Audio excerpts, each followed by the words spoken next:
Cela fait maintenant 5 jours que le climat d'Imsoane a radicalement changé. Mercredi dernier, les autorités ont donné un avis de 24 heures aux centaines d'habitants et de commerçants du bord de mer pour quitter les lieux.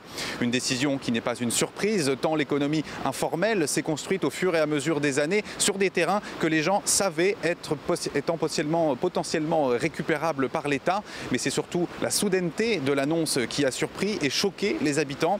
Un d'entre eux nous racontait que ses grands-parents étaient pêcheurs ici depuis les années 1910 et voir tout cet héritage familial qui avait été amélioré, dans lequel il avait investi au fur et à mesure des années, des revenus générés par l'attrait touristique de la ville, voir tout cet héritage être détruit en quelques jours seulement par les bulldozers, c'était inimaginable il y a ne serait-ce qu'une semaine.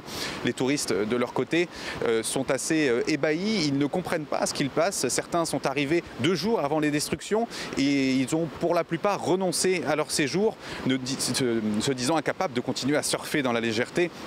Face à une telle destruction d'humanité, ils étaient venus en recherche de simplicité, en recherche de vacances pas chères, ce qui faisait la marque d'Imsoane. Eh bien, aujourd'hui, ces destructions pourraient laisser place à de grands complexes hôteliers, ce qui va à l'encontre, nous expliquent beaucoup de surfeurs, de l'esprit d'Imsoane et de ce pourquoi ils étaient venus en premier lieu. Beaucoup ici nous expliquent que si cette ville est à ce point-là transformée, ils ne voient pas l'intérêt d'y revenir un jour.